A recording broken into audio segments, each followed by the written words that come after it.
उनकी एक बेटी ने जन्म लिया। फिर जब दूसरी बेटी जन्म में आई तो मन में आया अबॉर्शन कराना चाहिए। इस दुनिया में बच्चों का पालन करना बड़ा कठिन है। और फिर बेटी, एक ही बेटी बहुत है, दूसरी नहीं चाहिए। कुछ लोगों ने सिखा भी दिया, थोड़ा मन में भी आ गया कि ठीक है एक ही बहुत है। भाव इतने बिगड़े कि डॉक्टर के पास भी पहुंच गए। लेडीज डॉक्टर थी, उसने कहा कि ये बात ठीक नहीं है, चूंकि मेरा काम ये है और मेरी कमाई भी ये है, मैं लेकिन आपको एक सलाह देती हूँ कि इसकी रक्षा करो। पता नहीं कौन सा जीव है और क्या भाग लेके आया है। एक ही तो बेटी है और कोई लंगड़ी लूली भी नहीं है, स्वस्थ है, दूसरी और हो जाएगी। अपने भाग्य से जो करेगी सो करेगी, जैसे पलेगी सो पलेगी। बोली मां को ये बात थोड़ी समझ में आई कि ठीक है, और उनने थोड़ा विचार किया। विचार क्या किया, पूरा दिमाग ही चेंज हो गया कि नहीं, पेट में चाहे बेटी हो चाहे बेटा, और बेटी है तो भी मैं इसका पालन करूंगी, इसे जन्म दूंगी, इसको बड़ा करूंगी। इससे मां बेटी में प्रेम तो है, लेकिन वो जो एक भेदभाव का विकल्प गर्भ में ही बेटी के चित्त पर उभर गया, वो अभी भी पूरी तरह से दूर नहीं होता।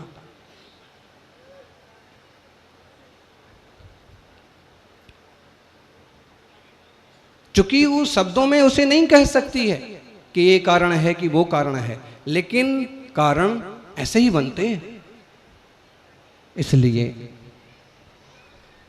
गर्भ में आए हुए जीवों की यथायोग रक्षा करो। नहीं चाहिए तो जन्म लेने दो, और जन्म के बाद भले आप उन्हें पालना घर में किसी योग्य स्थान पर छोड़ दो, लेकिन हत्या और आत्महत्या का पाप अपने माथे कभी मत लेना। लोग निराश हो जाते हैं तो खुद मरने को तैयार हो जाते हैं। किसी तरह की कल्पना करते हैं, दूसरों को मारने को तैयार हो जाते हैं। जियो और जीने दो। एक सद्गृहस्थ भी विवेक पूर्वक जीना चाहिए। सज्जनों, नारी जन तो संत जन के दाता के सूर, ऐसा होना चाहिए। बेटा बेटी या तो दाता हो या सूर हो या संत बने। आसान नहीं है साधु संत का जीवन, उनका जीवन तो कठिन है, लेकिन इससे सरल मार्ग दुर्गा में और दूसरा कोई भी नहीं। आत्म शांति का, आत्महित का। बड़े भाग्य से मिलता है ये जीवन। जन्म तो सबने लिया, जन्म लेके मरण भी सबका होना है। ये पक्का नहीं है कि सब जीते रहेंगे। 1000 साल की उम्र लेके कौन आया, बोलो जी? भिलौड़ा में कोई आया है कि जिसके 1000 साल की उम्र हो? हैं? किसी की नहीं 1000 साल की उम्र। और यहाँ क्या, दुनिया में किसी भी देश में बोले विज्ञान खोज कर रहा है, उम्र बढ़ जाएगी। उम्र कितनी बढ़ जाएगी?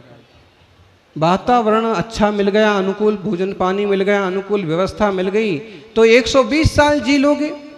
जो आयु है थोड़ा कुछ और बढ़ जाएगा, बाकी देह छोड़ के तो जाना। बोलो ज्ञानी, देह में रह के कोई अमर हुआ नहीं, होता नहीं।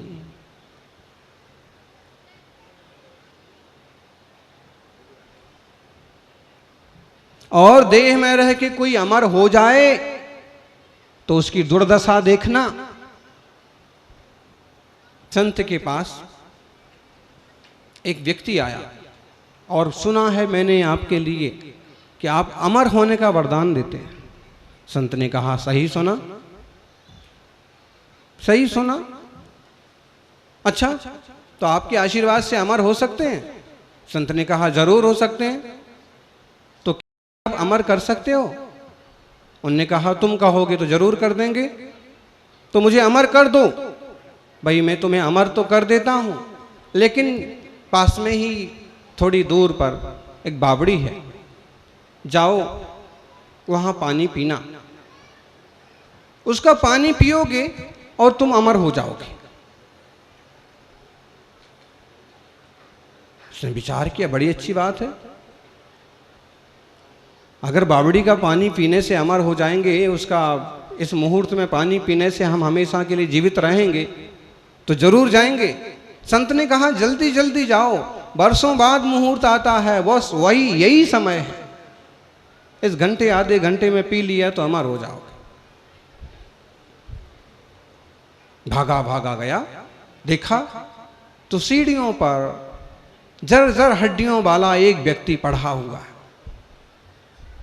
ना ऊपर आ सकता है, ना नीचे जा सकता है, ना कोई देखने वाला है, ना कोई सुनने वाला है, ना कुछ सूझ रहा है, ना कुछ समझ रहा है, जैसे तैसे करवट इधर से उधर करता है, थोड़ा बहुत हिलता है। उसे देख करके उसे विचार आया कि कौन है, दिख तो आदमी जैसा रहा है। यानी जिस रंग रूप पर इतराते हैं, बुढ़ापे में ऐसा दगा होता है कि लोग पहचानने से भी मना कर देते हैं।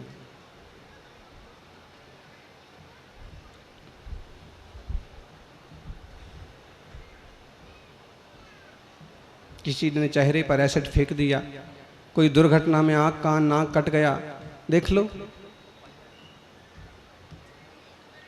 उसने सोचा दिखता तो आदमी जैसा है, पूछा तुम कौन हो? उसने बहुत मरी हुई आवाज में कहा मैं मनुष्य हूं। उसने कहा मनुष्य? तुम तो केवल हड्डियों के ढांचे हो।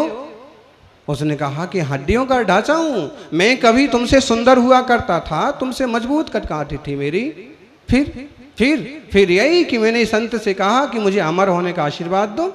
उनने कहा जाओ बावड़ी पर पानी पी लो। मैं आया, मैंने पानी पिया, अमर हो गया। कई वर्षों तक बड़े अच्छे से दिया, लेकिन शरीर तो शरीर है, आयु तो अमर हो गई और शरीर, अब आयु मेरी टूटती नहीं और शरीर छूटता नहीं। बड़ा समाधिमण पाठ में क्या आया? मृत्यु मित्र उपकारी तेरो। एक समय के बाद भी तो मृत्यु मित्र ही है। अरे मृत्यु का समय हो गया, बुढ़ापे का समय हो गया, तो भगवान का नाम लो, अरिहंताणम स्मरण करो, राम राम का उच्चारण करो। अर्थी पर लेटने के बाद और दूसरे लोग राम नाम सत्य कहें, उसके पहले तुम खुद ही राम नाम सत्य समझ जाओ, तो तुम्हें किसी और से सुनने की जरूरत नहीं पड़ेगी।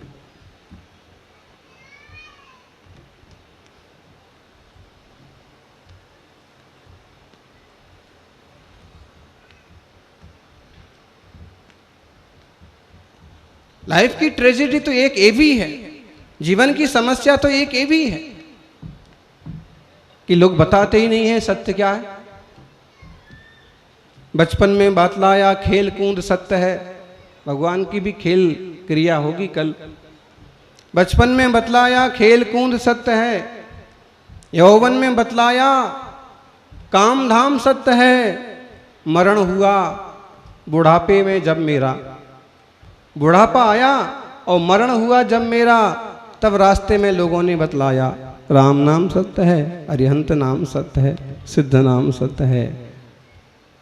तो यही बात पहले बतला दी जाती तो ये सारी समस्या क्यों होती? बोलो पंडित जी।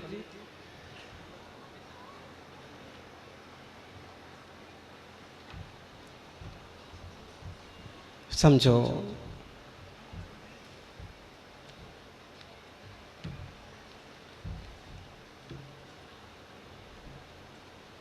समझना तो पड़ेगा, चाहे आज समझो चाहे कल समझो। कल का भरोसा नहीं कर सकते हैं, कल को भूल जाओ, आगे के कल को याद रखो। बहुत सही है कि पिछले कल में अगर कोई समस्या हुई तो भूल जाओ, लेकिन पिछली बात को याद करके आगे सुधारने का प्रयास करो। लेकिन आगे का कल हमारे हाथ में नहीं है, हमारे हाथ में है तो वर्तमान है, और जो वर्तमान में जीता है वो वर्धमान बनता है। हम भविष्य की योजना बनाते रहें, बहुत बार फेल हो जाते हैं। जो लोग सोच रहे हैं ना, बोली कल ले लेंगे, परसों ले लेंगे, क्या है, मेरी बात नहीं सुनी गई ना, इसलिए मैं अभी कोई बोली नहीं लूंगा। कब लोगे तुम? मैं अभिषेक में नहीं जाऊंगा। कब जाओगे? महाराज जी के पास भी नहीं जाऊंगा, मेरा सम्मान नहीं हुआ, मेरी बात नहीं सुनी गई। आज गया ना तो कल का कोई ठिकाना पड़ने वाला नहीं है। आप कहोगे महाराज जी कल तो आएगा ही आएगा। आएगा तो सही, सौभाग्य हुआ, भगवान की कृपा रही, आयु का योग रहा तो कल भी हम जीवित रहेंगे, लेकिन 100% गारंटी के साथ तो नहीं कह सकते। और एक बात, 100% गारंटी भी मिल जाए भगवान के ज्ञान से कि ये जीव जिएगा, तो भी जो आज का दिन बीत जाएगा वो दिन कल आने वाला नहीं है। कल का दिन किसने देखा है? आज का दिन हम खोएं क्यों? बोलो, कल का दिन किसने देखा है? आज का दिन हम खोएं क्यों? जिन घड़ियों में हंस सकते हैं उन घड़ियों में रोएं क्यों? हंस सकते हो, इंद्र बन सकते हो, अभिषेक कर सकते हो, चर्या करा सकते हो, मुनिराज की सेवा कर सकते हो, स्वाध्याय कर सकते हो, वेद विज्ञान कर सकते हो, और जिन घड़ियों में हंस सकते हो उन घड़ियों में जबरदस्ती रोते बैठे हो। जबरदस्ती रोने का अर्थ समझना, हमने कोई बहाना ले लिया और क्लेश करने लगे, इसने ऐसा किया है। अगर इनने ऐसा ना किया होता तो ऐसा ना होता। महाराज जी ने क्या कह दिया और इनने ऐसा कर लिया,